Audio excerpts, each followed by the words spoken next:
नमस्कार। तो हम लोग शुरुआत कर रहे हैं। पार्ट 1 आपका अपलोड है। पार्ट 2 वही यूरोप में राष्ट्रवाद, क्लास 10th का हिस्ट्री, और अध्याय वही है, लेकिन इसमें पार्ट 2 करके आपको मिलेगा जब तक कि ये चैप्टर समाप्त न हो जाए। पार्ट 1, पार्ट 2, पार्ट 3 और विस्तार से समझिएगा और लिखने से ज़्यादा सुनिएगा, है ना। लेक्चर को सुनिएगा। सोशल स्टडी सुनने का विषय है, सुन करके याद रखने का विषय है। कहानी है, एक तरह से कहानी है। हम कल इंट्रोडक्शन में बताए दिए, इतिहास एक कहानी का, एक बीता हुआ कहानी को ही हम लोग पढ़ते हैं, लेकिन वो वैसा कहानी हो जिससे रिलेटेड 4 चीज को प्रभावित कर दे: सामाजिक, आर्थिक, राजनीतिक और धार्मिक। अभी जो हम लोग यूरोप में राष्ट्रवाद पढ़ रहे हैं तो ये चारों चीज को प्रभावित करती है ना। तो सबसे पहले हम लोग कल यूरोप क्या है उसके बारे में पढ़े। यूरोप एक महादेश है जिसमें कई देश आते हैं। जैसे कुछ देश का नाम भी बताया हम: फ्रांस, जर्मनी, इटली, ऑस्ट्रेलिया, है ना। एक ऑस्ट्रेलिया जो है वह महादेश है, ऑस्ट्रेलिया देश है। देश इसमें आता है। ऑस्ट्रेलिया महादेश की बात करेंगे, उसमें महादेश विश्व में है कितना? 7 है ना। विश्व में कितना महादेश है? 7 महादेश हैं। सबसे बड़ा महादेश एशिया महादेश, सबसे बड़ा महादेश एशिया महादेश। उसके बाद जो है दूसरा नंबर पे अफ्रीका महादेश, उत्तरी अमेरिका, दक्षिणी अमेरिका और यूरोप, ऑस्ट्रेलिया और आर्कटिक महादेश। आर्कटिक है ना, कोई दिक्कत? महासागर है कितना? विश्व में महासागर 5 है। सबसे बड़ा महासागर उसमें जान लेंगे। सबसे बड़ा एशिया महादेश है और सबसे छोटा ऑस्ट्रेलिया महादेश है ना। ऑस्ट्रेलिया महादेश है। और उत्तरी अमेरिका एंडीज पर्वतों का है महादेश।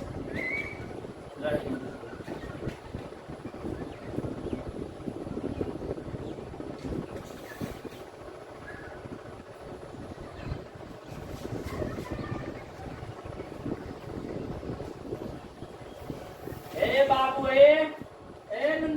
किया करे कोचिंग पर्वत अंदर घुसा आने तो ना क्या ढाठी क्या खड़कावे जाओ।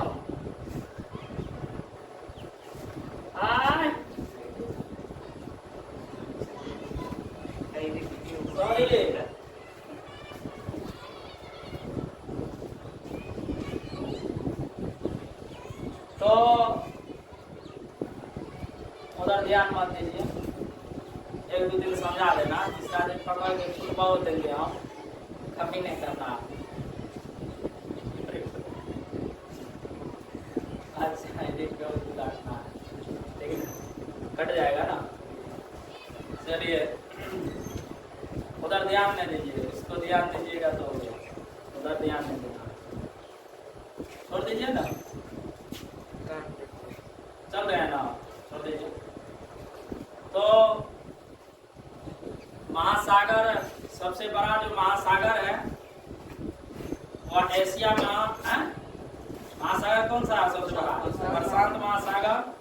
और सबसे छोटा महासागर कौन सा है? अटलांटिक महासागर है। हिंद महासागर को पहले लिखते थे कि नहीं, हिंद महासागर नहीं है सबसे छोटा, है ना। और हमारा जो देश है भारत, यह किस महासागर के शीर्ष पर अवस्थित है? हिंद महासागर के शीर्ष पर अवस्थित है। क्लियर है यहाँ तक? अब आगे हम बात करेंगे राष्ट्र। राष्ट्र का मतलब होता है देश, वाद, उसमें जुड़ा हुआ राष्ट्रवाद। राष्ट्रवाद जो है, राष्ट्रवाद का अर्थ होता है राष्ट्र मतलब तो देश हो गया, उसमें वाद लगा हुआ है। राष्ट्र के प्रति अपने चेतना की जागृति, सोच, ये राष्ट्रवाद कहलाता है। जिस व्यक्ति में ऐसा सोच आती है वह राष्ट्रवादी कहलाता है। जैसे कि राष्ट्रवादी सबसे पहले बाल गंगाधर तिलक, सुरेंद्र नाथ बनर्जी, कुछ गरम दल के लोग थे, कुछ नरम दल के लोग भी थे, लाला लाजपत राय,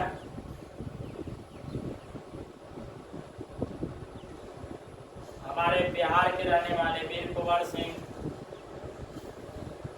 डॉक्टर राजेंद्र प्रसाद, डॉक्टर सर्वपल्ली राधाकृष्णन, जो हमारे देश के विकास में उनकी अहम भूमिका हुई, वो राष्ट्रवादी कहलाए।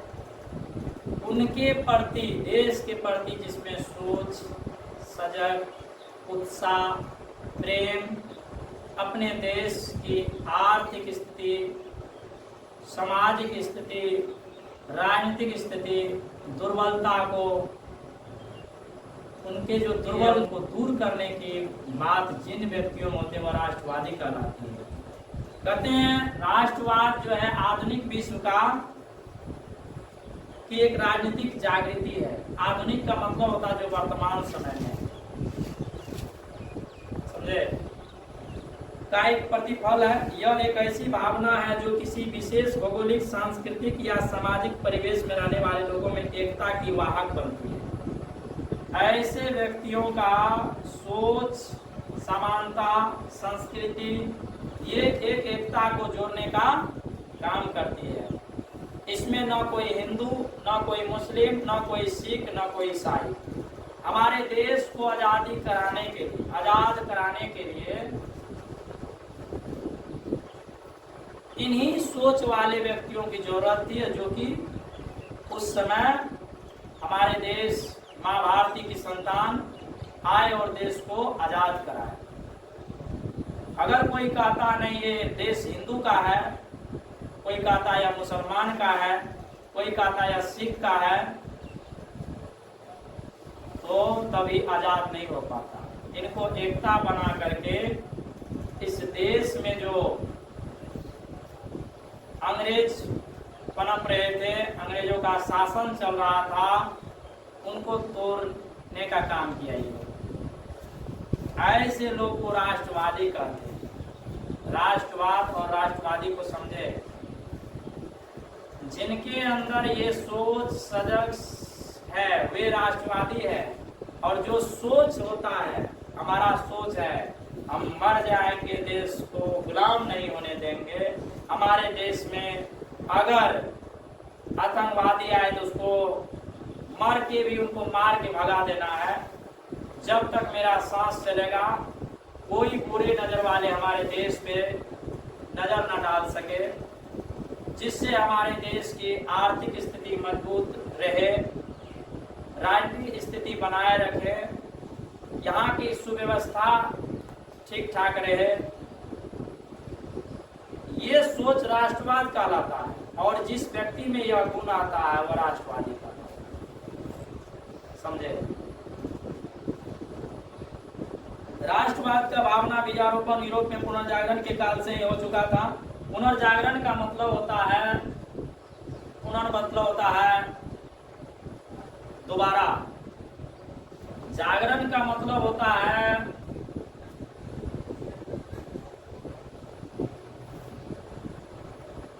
अपने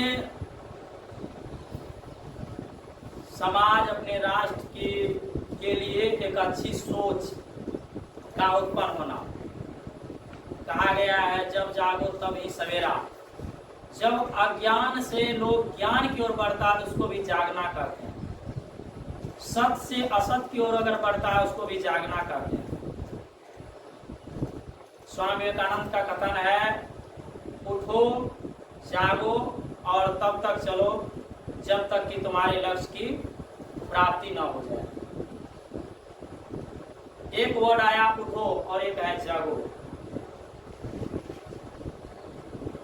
पहले उठते हैं या पहले जगते हैं?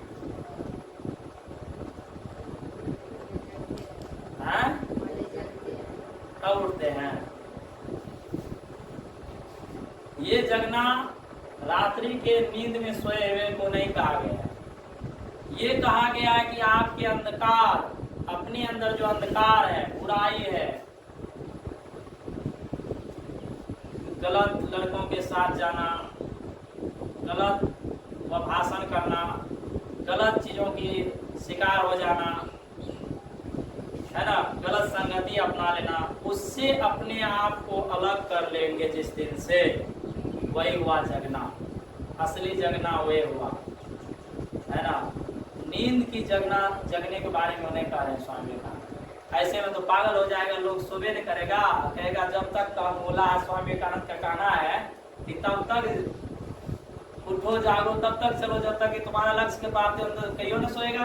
लक्ष्य एक दिन में प्राप्ति हो जाएगा है? 6 महीना कम से कम तो लगेगा, 6 महीना तक पढ़ेगा, 6 महीना तक नहीं जगह नहीं सोएगा जाके। नींद की बात नहीं कर रहे हैं, वह बात कर रहे हैं कि अपने अज्ञानता से जगो, जो दुर्गुण तुम्हें पढ़ने नहीं देती है, आओ कल से पढ़ गए सो जाए। ये अज्ञानता को दूर भगाओ, अपने अंदर प्रकाश लाओ, समझ गए? ये जगने के बारे में कह रहे हैं। राष्ट्रवाद की भावना का बीजारोपण यूरोप एक महादेश है, जहाँ बात हम बार बार कर रहे हैं, उसमें कई देश है, उसमें पुनर्जागरण के काल से ही शुरू हो चुका था, परंतु इनका उत्पन्न होना प्रारंभ हुआ था यूरोप में बहुत पहले, आधुनिक काल से, लेकिन ये उन्नत रूप से 1789 ईस्वी से प्रारंभ हुआ, है ना। यानी किसी भी चीज का प्रचार प्रसार बहुत पहले हो जाता, लेकिन वह लागू होता बहुत बाद में जाके, है ना। तो इनका बात आया यूरोप में, लेकिन ये सुचारू रूप से 1789 ईस्वी से इनका ये फैला पूरा यूरोप में। 1789 की फ्रांसीसी क्रांति से यह उन्नत रूप से प्रकट हुई। क्या प्रकट हुई? राष्ट्रवाद की भावना। 19वीं शताब्दी, अभी कौन सा शताब्दी है? 21वीं शताब्दी है। 100 वर्ष का एक शताब्दी होता है ना। हमारा जन्म 20वीं शताब्दी के अंत में हुआ, है ना। और 20वीं शताब्दी के महानायक हमारे पूज्य गुरुदेव हुए, और भी बहुत महापुरुष हुए, लेकिन संत में यही है। तो अभी जो है 21वीं सदी है, 19वीं सदी में ही क्या हुआ? राष्ट्रवाद का विकास हुआ। यह उन्नत एवं आक्रामक रूप से सामने आई, इसके कारण भी यथेष्ट थे और परिणाम भी युगांतकारी रहे। यूरोप में राष्ट्रीयता की भावना के विकास में फ्रांस की राजक्रांति तत्पश्चात नेपोलियन के आक्रमणों ने महत्वपूर्ण योगदान दिया। फ्रांसीसी क्रांति ने राजक्रांति को अभिजातीय परिवेश से बाहर कर उसे अखबारों, सड़कों और सर्वसाधारण की वस्तु बना दिया। यूरोप के कई राज्यों ने नेपोलियन के अभियानों द्वारा नवयुग का संदेश पहुंचाया गया। फ्रांस की राजक्रांति या 1789 की क्रांति, नोट भी करते जाइएगा। सबसे पहले राष्ट्रवाद का परिभाषा लिख लेना है। राष्ट्रवाद देखे जा दीजिए।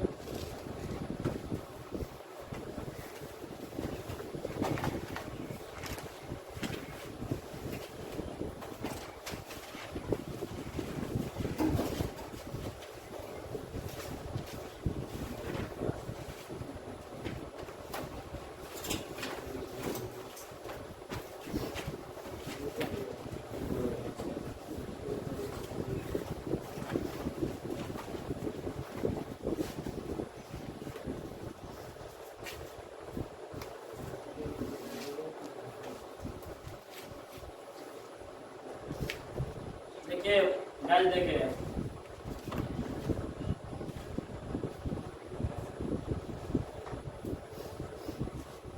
दिए। देखिए, एक ऐसी विचारधारा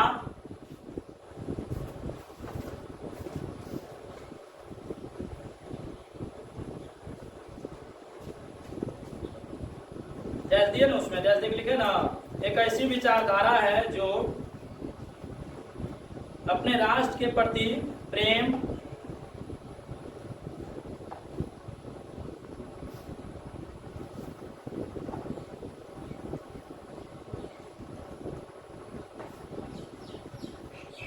जो अपने राष्ट्र के प्रति प्रेम, वफादारी, कमा देके प्रेम, वफादारी और गर्व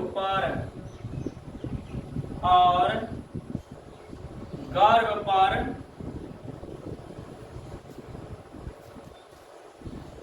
जोड़ देती है।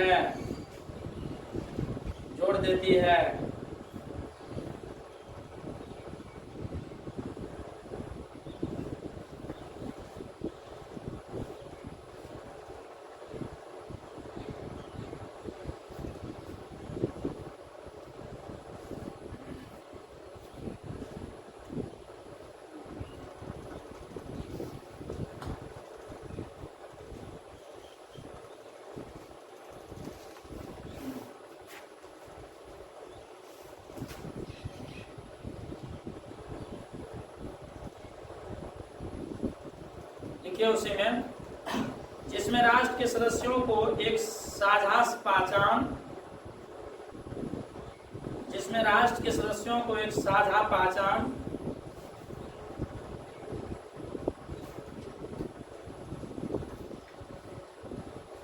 भाषा या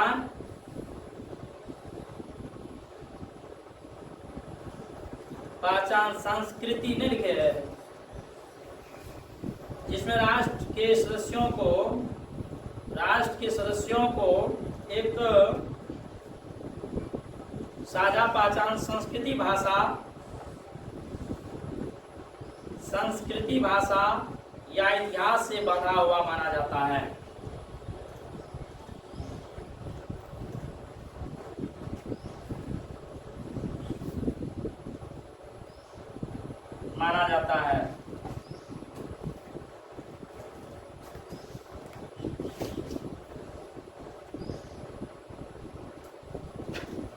नोट में लिख लीजिए, नोट में लिखिए,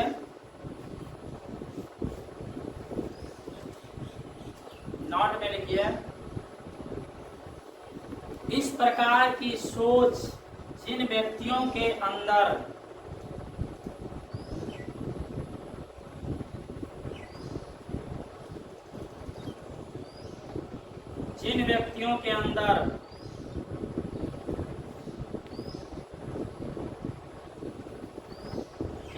मौजूद होता है,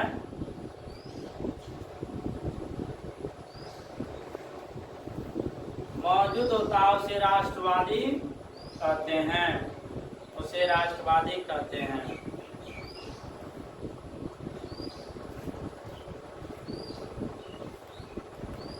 अगला स्टेप लिखिए,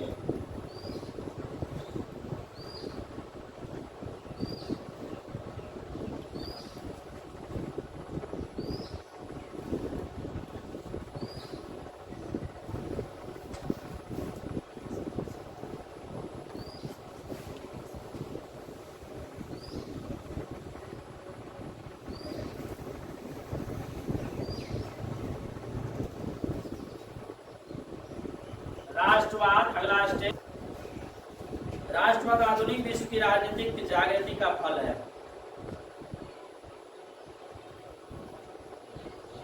आधुनिक विश्व की राजनीतिक जागृति का प्रतिफल है।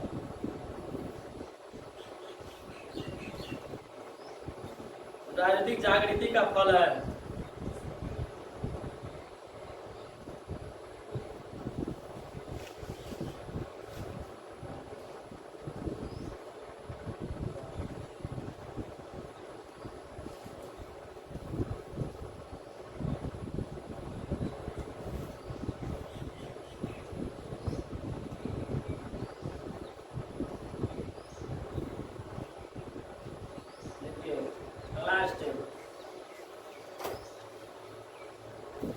विश्व में सर्वप्रथम,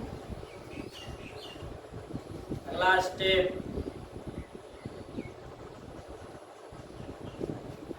विश्व में सर्वप्रथम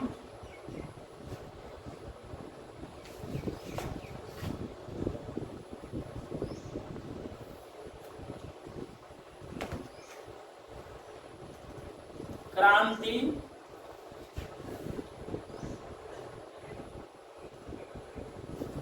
1789 ईस्वी में फ्रांस से क्रांति हुई थी। फ्रांस में क्रांति हुई थी 1789 ईस्वी में फ्रांस में क्रांति हुई थी। विश्व में सर्वप्रथम क्रांति 1789 ईस्वी में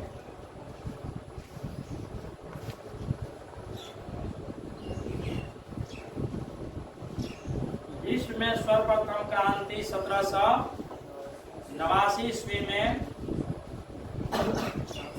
फ्रांस में हुई थी, जिसे फ्रांस की राज क्रांति के नाम से जाना जाता है।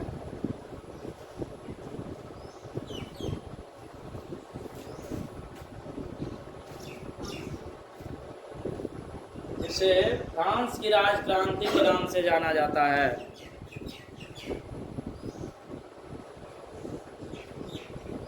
हिल का रहा है वो,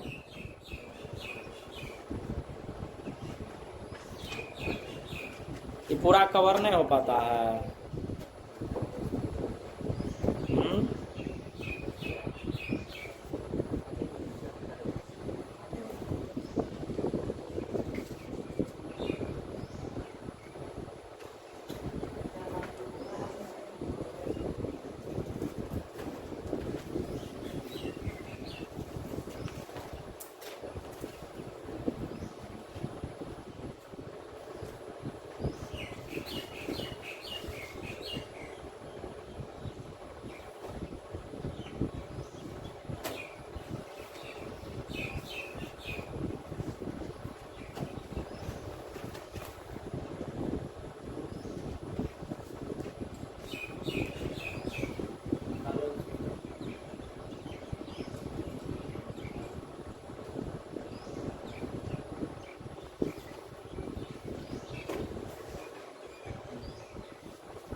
देखिए तो कट रहा है वो, आगे जाके देखना, सुनाना है।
राष्ट्रवाद एक ऐसी विचारधारा है, राष्ट्रवाद क्या है, एक विचारधारा है जो अपने राष्ट्र के प्रति, राष्ट्र मतलब क्या होता है, देश होता है, क्या देश होता है, प्रति प्रेम, वफादारी और गर्व पर जोर देती है ना।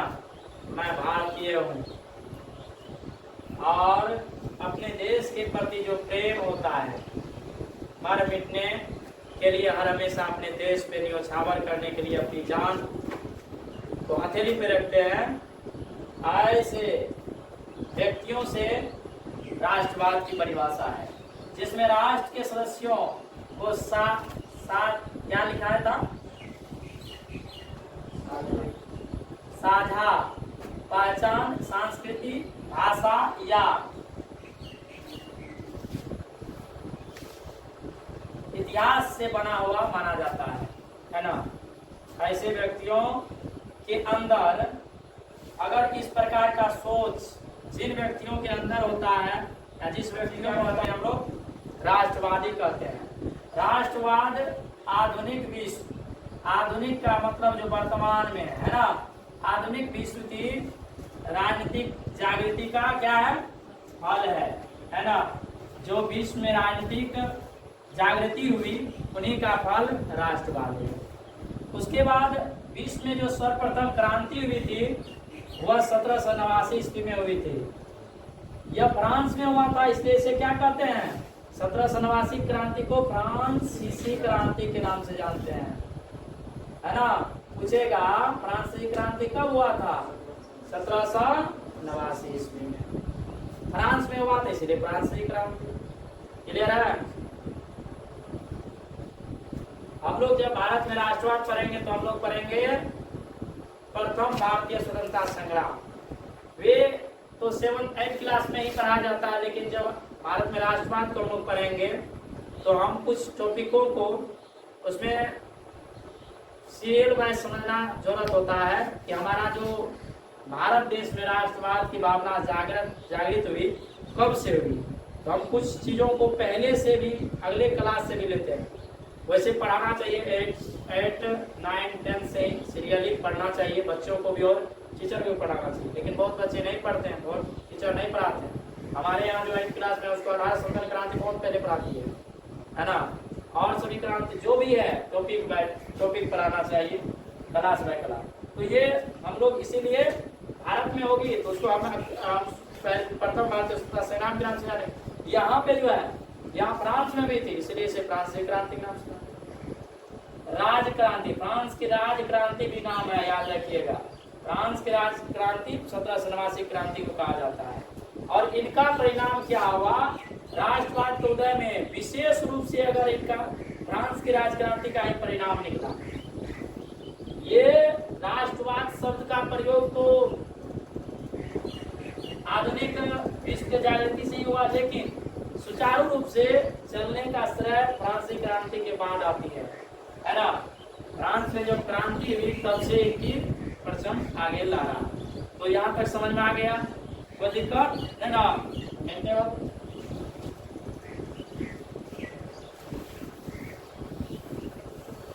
आप लोग स्क्रीनशॉट ले लीजिए, अन्यथा इसका जो सेम है पूरा लिख लिया, मेरे यहाँ तो लिख लिया है तुम लोग। इसका PDF जो है मिल जाएगा टेलीग्राम पे, है ना।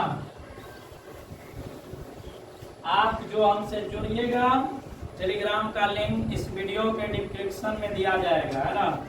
उससे जुड़ जाइएगा और उस पर आपको यह सारा नोट्स मिलेगा। चलिए आगे हम लोग बढ़ते हैं। अब एक नाम आता है नेपोलियन, है ना। नेपोलियन बोनापार्ट है ना। इन्होंने फ्रांस में जब आया तो इनके परिणाम से, इनकी सहायता से जो भी यहाँ पे